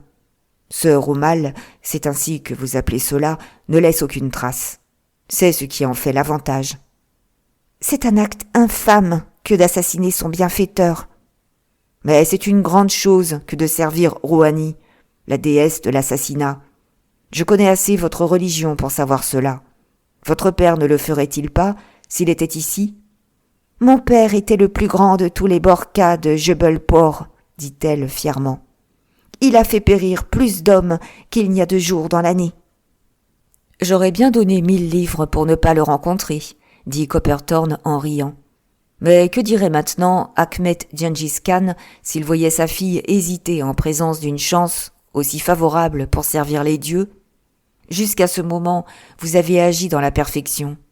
Il a bien dû sourire en voyant la jeune âme de la petite Ethel volter jusque devant ce dieu ou cette goule de chez vous. Peut-être n'est-ce pas le premier sacrifice que vous ayez fait? Parlons un peu de la fille de ce brave négociant allemand. Ah, je vois à votre figure que j'ai encore raison. Après avoir agi ainsi, vous avez tort d'hésiter maintenant qu'il n'y a plus aucun danger, et que toute la tâche vous sera rendue facile. En outre, cet acte vous délivrera de l'existence que vous menez ici, et qui ne doit pas être des plus agréables, attendu que vous avez continuellement la corde au cou, pour ainsi dire. Si la chose doit se faire, qu'elle se fasse sur le champ. Il pourrait refaire son testament d'un instant à l'autre, car il a de l'affection pour le jeune homme, et il est aussi changeant qu'une girouette. » Il y eut un long silence, un silence si profond qu'il me sembla entendre dans l'obscurité les battements violents de mon cœur. « Quand la chose se fera-t-elle ? Demanda-t-elle enfin. « Pourquoi pas demain dans la nuit ? Comment parviendrai-je jusqu'à lui ? Je laisserai la porte ouverte, dit Copperthorne.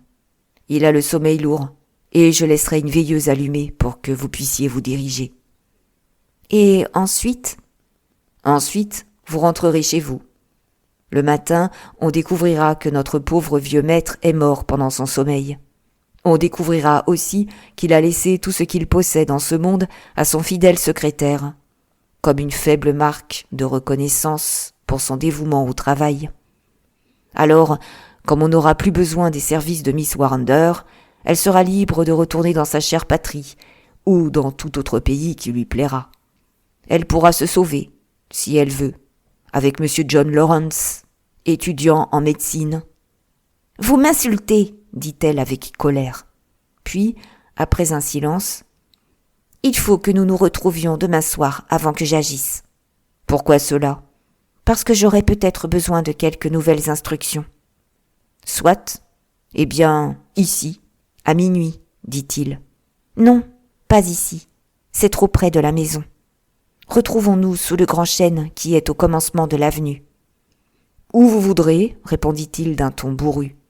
Mais rappelez-vous-le bien, j'entends ne pas être avec vous au moment où vous ferez la chose. »« Je ne vous le demanderai pas, dit-elle avec dédain.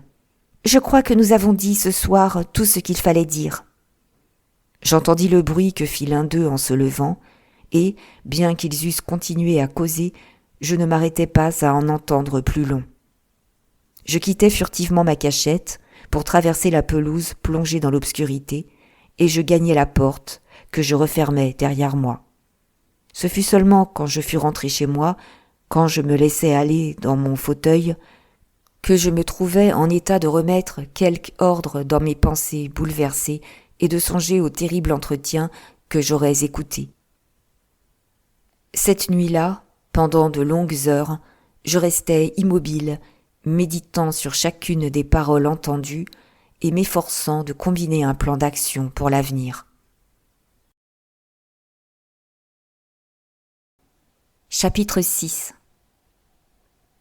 Les Fugs. J'avais entendu parler des féroces fanatiques de ce nom qu'on trouve dans les régions centrales de l'Inde et auxquels une religion détournée de son but présente l'assassinat comme l'offrande la plus précieuse et la plus pure qu'un mortel puisse faire au Créateur. Je me rappelle une description que j'avais lue dans les œuvres du colonel Meadows Taylor, où il était question du secret des Fugs, de leur organisation, de leur foi implacable et de l'influence terrible que leur manie homicide exerce sur toutes les autres facultés mentales et morales. Je me rappelais même que le mot de « Romal », un mot que j'avais vu revenir plus d'une fois, désignait le foulard sacré au moyen duquel ils avaient coutume d'accomplir leur diabolique besogne. Miss Warrender était déjà femme quand elle les avait quittés, et à en croire ce qu'elle disait, elle qui était la fille de leur principal chef, il n'était pas étonnant qu'une culture toute superficielle n'eût pas déraciné toutes les impressions premières, ni empêché le fanatisme de se faire jour à l'occasion. C'était probablement pendant une de ces crises qu'elle avait mis fin au jour de la pauvre Ethel, après avoir soigneusement préparé un alibi pour cacher son crime, et Copperthorne, ayant découvert par hasard cet assassinat, cela lui avait donné l'ascendant qu'il exerçait sur son étrange complice. De tous les genres de morts, celui de la pendaison est regardé dans ces tribus comme le plus impie, le plus dégradant, et sachant qu'elle s'était exposée à cette mort d'après la loi du pays, elle y voyait évidemment une nécessité inéluctable de soumettre sa volonté, de dominer sa nature impérieuse lorsqu'elle se trouvait en présence du secrétaire. Quant à Copperthorne, après avoir réfléchi sur ce qu'il avait fait et sur ce qu'il comptait faire, je me sentais l'âme pleine d'horreur et de dégoût à son égard. C'était donc ainsi qu'il reconnaissait les bontés que lui avait prodiguées le pauvre vieux. Il lui avait déjà arraché par ses flatteries une signature qui était l'abandon de ses propriétés, et maintenant, comme il craignait que quelques remords de conscience ne modifiassent la volonté du vieillard, il avait résolu de le mettre hors d'état d'y ajouter un codicille. Tout cela était assez canaille, mais ce qui semblait y mettre le comble, c'était que, trop lâche pour exécuter son projet de sa propre main, il avait mis à profit les horribles idées religieuses de cette malheureuse créature pour faire disparaître l'oncle Jérémie d'une façon telle que nul soupçon ne put atteindre le véritable auteur du crime. Je décidai en moi-même que, quoi qu'il dût arriver, le secrétaire n'échapperait point au châtiment qui lui était dû. Mais que faire ? Si j'avais connu l'adresse de mon ami, je lui aurais envoyé un télégramme le lendemain matin, et il aurait pu être de retour à Dunkelthwaite avant la nuit. Malheureusement, John était le pire des correspondants, et bien qu'il fût parti depuis quelques jours déjà, nous n'avions point reçu de ses nouvelles. Il y avait 3 servantes dans la maison, mais pas un homme, à l'exception du vieil Élie, et je ne connaissais dans le pays personne sur qui je puisse compter. Toutefois, cela importait peu, car je me savais de force à lutter avec grand avantage contre le secrétaire, et j'avais assez de confiance en moi-même pour être sûr que ma seule résistance suffirait pour empêcher absolument l'exécution du complot. La question était de savoir quelles étaient les meilleures mesures que je devais prendre en de telles circonstances. Ma première idée fut d'attendre tranquillement jusqu'au matin, et alors d'envoyer sans esclandre au poste de police le plus proche pour en ramener 2 constables. Alors, je pourrais livrer Copperthorne et sa complice à la justice et raconter l'entretien que j'avais entendu. En y réfléchissant davantage, je reconnus que ce plan était tout à fait impraticable. Avais-je l'ombre d'une preuve contre eux en dehors de mon histoire ? Et cette histoire ne paraîtrait-elle pas d'une absurde invraisemblance à des gens qui ne me connaissaient pas ? Et je m'imaginais bien aussi de quel ton rassurant, de quel air impassible Copperthorne repousserait l'accusation, combien il s'étendrait sur la malveillance que j'éprouvais contre lui et sa complice à cause de leur affection réciproque, combien il lui serait aisé de faire croire à une tierce personne que je montais de toutes pièces une histoire pour nuire à un rival. Combien il me serait difficile de persuader à qui que ce fût que ce personnage à tournure d'ecclésiastique et cette jeune personne vêtue à la dernière mode étaient 2 animaux de proie associés pour chasser. Je sentais que je commettrais une grosse erreur en me montrant avant d'être sûr que je tenais le gibier. L'autre alternative était de ne rien dire et de laisser les événements suivre leur cours, en me tenant toujours prêt à intervenir lorsque les preuves contre les conspirateurs paraîtraient concluantes. C'était bien la marche qui se recommandait d'elle-même à mon caractère jeune et aventureux. C'était aussi celle qui semblait la plus propre à amener au résultat décisif. Lorsqu'enfin, à la pointe du jour, je m'allongeais sur mon lit, j'avais complètement fixé dans mon esprit la résolution de garder pour moi ce que je savais et de m'en rapporter à moi seul pour faire échouer le complot sanguinaire que j'avais surpris. Le lendemain, l'oncle Jérémie se montra plein d'entrain après le déjeuner et voulut à toute force lire tout haut une scène des Cenci de Shelley, œuvre pour laquelle il avait une admiration profonde. Copperthorne était auprès de lui, silencieux, impénétrable, excepté quand il émettait quelque indication ou lâchait un cri d'admiration. Miss Warrender semblait plongée dans ses pensées, et je crus voir une fois ou deux des larmes dans ses yeux noirs. J'éprouvais une étrange sensation à épier ces 3 personnages et à réfléchir sur les rapports qui existaient réellement entre eux. Mon cœur s'échauffait à la vue du petit vieux à la figure rougeaude, mon hôte, avec sa coiffure bizarre et ses façons d'autrefois. Je me jurai intérieurement qu'on ne lui ferait aucun mal tant que je serais en état de l'empêcher. Le jour s'écoula, long, ennuyeux. Il me fut impossible de m'absorber dans mon travail. Aussi me mis-je à errer sans trêve par les corridors de la vieille bâtisse et par le jardin. Copperthorne était en haut avec l'oncle Jérémie, et je le vis peu. 2 fois, pendant que je me promenais dehors à grands pas, je vis la gouvernante venant de mon côté avec les enfants, et chaque fois je m'écartais promptement pour l'éviter. Je sentais que je ne pourrais lui parler sans laisser voir l'horreur indicible qu'elle m'inspirait et sans lui montrer que j'étais au courant de ce qui s'était passé la nuit d'avant. Elle remarqua que je l'évitais, car au déjeuner, mes yeux s'étant un instant portés sur elle, je vis dans les siens un éclair de surprise et de colère, auquel néanmoins je ne ripostai pas. Le courrier du jour apporta une lettre de John, où il m'informait qu'il était descendu à l'hôtel Langham. Je savais qu'il était désormais impossible de recourir à lui pour partager avec lui la responsabilité de tout ce qui pourrait arriver. Cependant, je crus de mon devoir de lui envoyer une dépêche pour lui apprendre que sa présence serait désirable. Cela nécessitait une longue course pour aller jusqu'à la gare, mais cette course aurait l'avantage de m'aider à tuer le temps, et je me sentis soulagé d'un poids en entendant le grincement des aiguilles, qui m'apprenait que mon message volait à mon but. À mon retour d'Ingleton, quand je fus arrivé à l'entrée de l'avenue, je trouvai notre vieux domestique, Ellie, debout en cet endroit, et il avait l'air très en colère. « On dit qu'un rat en amène d'autres, » me dit-il en soulevant son chapeau. « Il paraît qu'il en est de même avec les noireaux. » Il avait toujours détesté la gouvernante à cause de ce qu'il appelait ses grands airs. « Eh bien, qu'est-ce qu'il y a ?» demandai-je.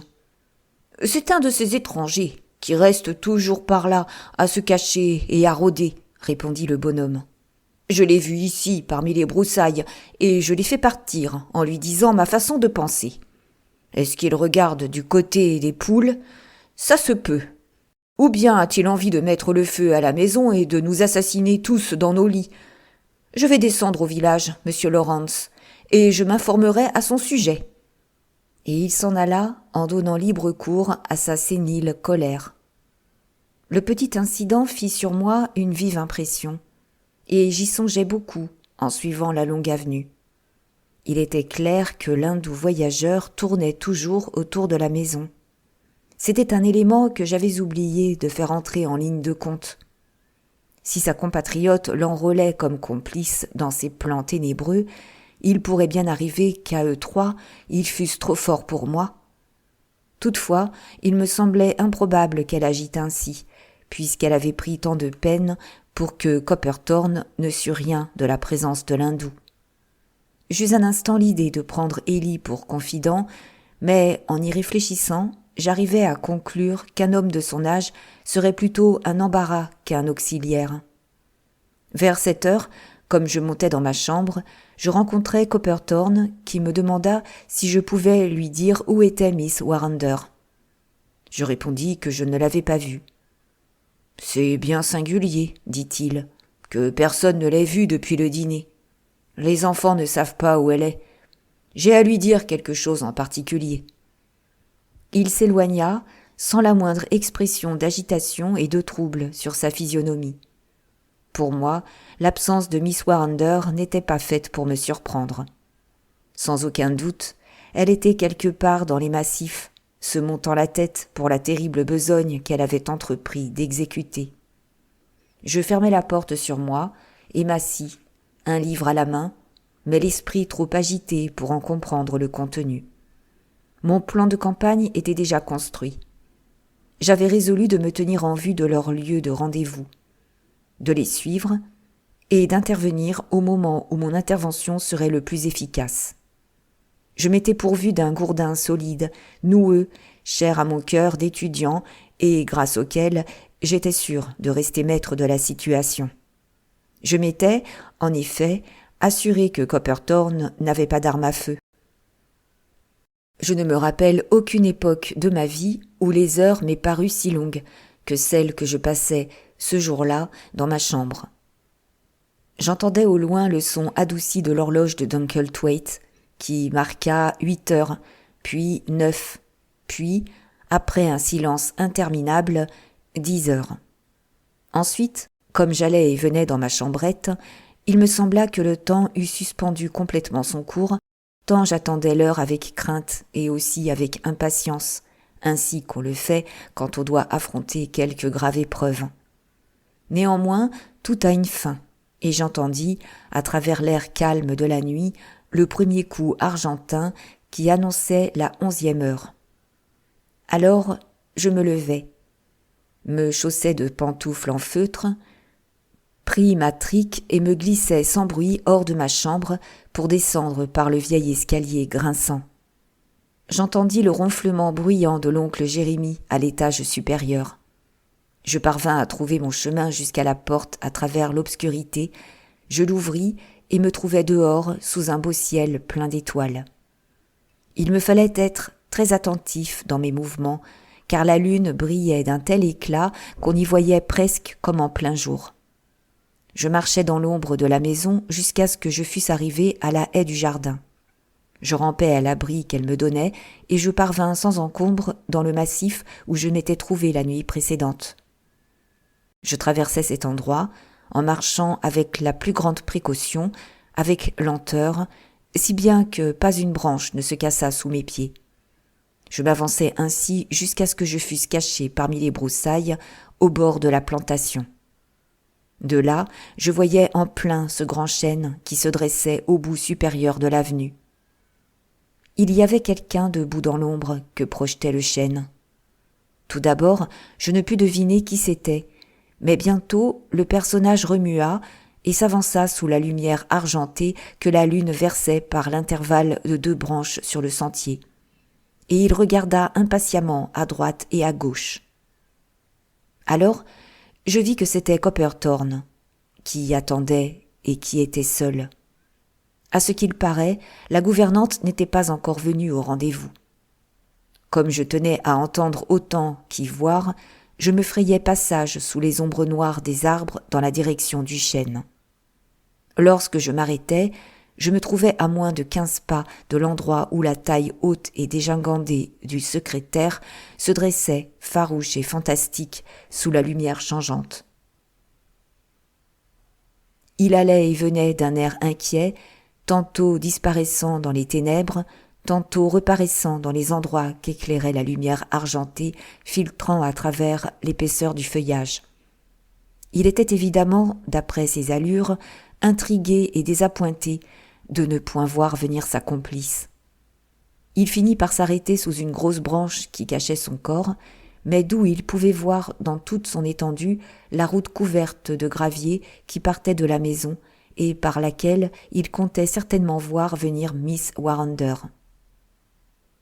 J'étais toujours tapi dans ma cachette, et je me félicitais intérieurement d'être parvenu jusqu'à un endroit où je pouvais tout entendre sans courir le risque d'être découvert, quand mes yeux rencontrèrent soudain un objet qui me saisit au cœur et faillit m'arracher une exclamation qui eût décelé ma présence.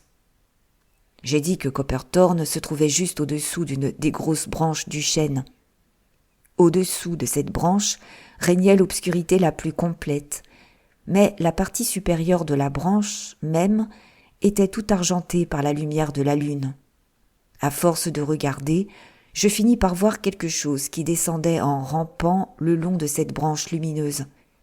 C'était je ne sais quoi de papillotant, d'informe, qui semblait faire partie de la branche elle-même et qui, néanmoins, avançait sans trêve en se contournant. Mes yeux s'étant accoutumés, au bout de quelque temps, à la lumière, ce je ne sais quoi, cet objet indéfini, prit forme et substance. C'était un être humain, un homme. C'était l'hindou que j'avais vu au village. Les bras et les jambes enlacés autour de la grosse branche, il avançait en descendant, sans faire plus de bruit et presque aussi vite que l'eût fait un serpent de son pays.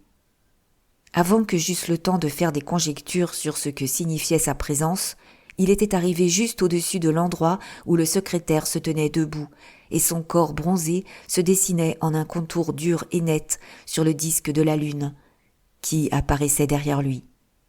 Je le vis détacher quelque chose qui lui saignait les reins, hésiter un instant, comme s'il mesurait la distance, puis descendre d'un bond, en faisant bruire les feuilles sur son passage. Ensuite eut lieu un choc sourd, on eût dit deux corps tombant ensemble, puis ce fut, dans l'air de la nuit, un bruit analogue à celui qu'on fait en se gargarisant, et qui fut suivi d'une série de croassements, dont le souvenir me hantera jusqu'à mon dernier jour. Pendant tout le temps que cette tragédie mit à s'accomplir sous mes yeux, sa soudaineté, son caractère d'horreur, m'avait ôté toute faculté d'agir en un sens quelconque. Ceux-là seuls qui se sont trouvés dans une situation analogue pourront se faire une idée de l'impuissance paralysante qui s'empara de l'esprit et du corps d'un homme en pareille aventure. Elle l'empêche de faire aucune des 1000 choses qui pourraient plus tard vous venir à la pensée et qui vous paraîtraient tout indiquées par la circonstance. Pourtant, quand ces accents d'agonie parvinrent à mon oreille, je secouai ma léthargie et je m'élançai de ma cachette en jetant un grand cri. À ce bruit, le jeune Fug se détacha de sa victime par un bond, en grondant comme une bête féroce qu'on chasse de son cadavre, et descendit l'avenue en détalant d'une telle vitesse que je sentis l'impossibilité de le rejoindre. Je courus vers le secrétaire et lui soulevai la tête. Sa figure était pourpre et horriblement contorsionnée. J'ouvris son col de chemise, je fis de mon mieux pour le rappeler à la vie. Tout fut inutile. Le roumal avait fait sa besogne. L'homme était mort. Je n'ai plus que quelques détails à ajouter à mon étrange récit. Peut-être ai-je été un peu prolixe dans ma narration, mais je sens que je n'ai point à m'en excuser, car je me suis borné à dire la suite des incidents dans leur ordre, d'une manière simple, dépourvue de toute prétention, et le récit eût été incomplet si j'en avais omis un seul. On sut par la suite que Miss Warrender était partie par le train de 7h20 pour Londres, et qu'elle avait gagné la capitale assez à temps pour y être en sûreté, avant qu'on pût commencer des recherches pour la retrouver.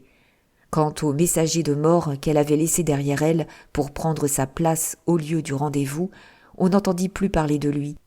On ne le revit plus. Sans doute, le fugitif passait le jour dans une retraite sûre et employait la nuit à voyager en se nourrissant de débris, comme un oriental peut le faire, jusqu'à ce qu'il fût hors de danger. John Thurston revint le lendemain, et il fut stupéfait quand je lui fis part de l'aventure. Il fut d'accord avec moi pour reconnaître qu'il valait mieux ne rien dire de ce que je savais sur les projets de Copperthorne et des raisons qui l'auraient obligé à s'attarder si longtemps au dehors pendant cette nuit d'été.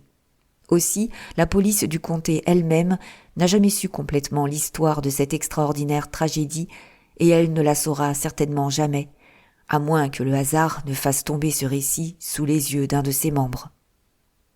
Le pauvre oncle Jérémie se lamenta sur la perte de son secrétaire et pondit des quantités de vers sous forme d'épitaphes et des poèmes commémoratifs.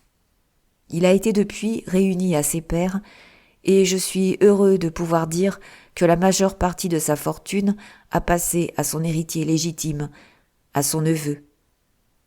Il n'y a qu'un point sur lequel je désirerais faire une remarque. Comment le Fug voyageur était-il arrivé à Dunkelthwaite ? Cette question-là n'a jamais été éclaircie, mais je n'ai pas dans l'esprit le moindre doute à ce sujet, et je suis certain que, quand on pose des circonstances, on admettra, comme moi, que son apparition ne fut point un effet du hasard. Cette secte formait dans l'Inde un corps nombreux et puissant, et quand elle songea à se choisir un nouveau chef, elle se rappela tout naturellement la fille si belle de son ancien maître. Il ne devait pas être malaisé de retrouver sa trace à Calcutta, en Allemagne et, finalement, à Dunkelthwaite. Il était sans doute venu l'informer qu'elle n'était pas oubliée dans l'Inde, et qu'elle serait accueillie avec le plus grand empressement si elle jugeait bon de venir retrouver les débris épars de sa tribu. On pourra juger cette supposition un peu forcée, mais c'est la manière de voir qui a toujours été la mienne en cette affaire. Chapitre 7. J'ai commencé ce récit par la copie d'une lettre. Je le finirai de même. Celle-ci me vint d'un vieil ami, le docteur B.C. Haller, homme de science encyclopédique et particulièrement au fait des mœurs et coutumes de l'Inde. C'est grâce à sa complaisance que je suis en état de transcrire les divers mots indigènes que j'ai entendus de temps à autre prononcés par Miss Warrender et que je n'aurais pas été capable de retrouver dans ma mémoire s'il ne me les avait rappelés. Dans sa lettre, il fait des commentaires sur le sujet que je lui avais exposé quelque temps auparavant au cours d'une conversation. Mon cher Lawrence, je vous ai promis de vous écrire au sujet du thuggisme, mais mon temps a été tellement pris que c'est seulement aujourd'hui que je puis tenir mon engagement. J'ai été fort intéressé par votre extraordinaire aventure et j'aurais grand plaisir à causer encore de ce sujet avec vous. Je puis vous apprendre qu'il est extrêmement rare qu'une femme soit initiée au mystère du thuggisme, et dans le cas qui vous concerne, cela a pu arriver parce qu'elle avait goûté, soit par hasard, soit à dessein, le gour sacré, qui est le sacrifice offert par la bande après chaque assassinat. Quiconque a fait cela peut devenir un membre actif du thuggisme, quel que soit son rang, son sexe et son état. Comme elle était de sang noble, elle a dû franchir rapidement les divers grades, celui de tuaé ou éclaireur, celui de legaé ou fossoyeur, celui de chemchaé qui maintient les mains de la victime, et finalement celui de butotti ou étrangleur. En tout cela, elle aurait reçu les leçons de son gourou ou conseiller spirituel qu'elle indique dans votre récit comme son propre père, qui fut un borka ou thug accompli. Une fois qu'elle eut atteint ce degré, je ne m'étonne pas qu'elle eût eu de temps en temps des accès de fanatisme instinctif.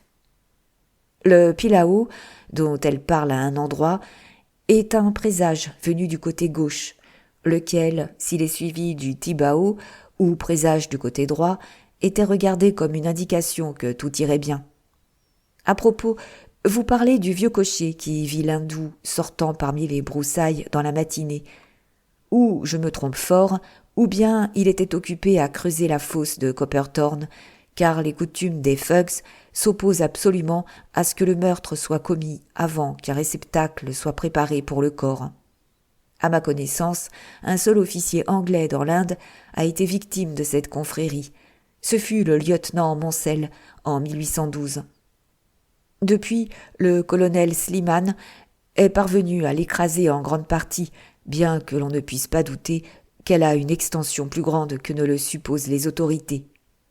Vraiment, les endroits ténébreux de la terre sont pleins de cruauté et l'Évangile seul est en état de concourir efficacement à dissiper ces ténèbres. Je vous autorise très volontiers à publier ces quelques remarques, s'il vous semble qu'elles jettent quelque lumière sur votre récit. Votre sincère ami. B.C. Haller.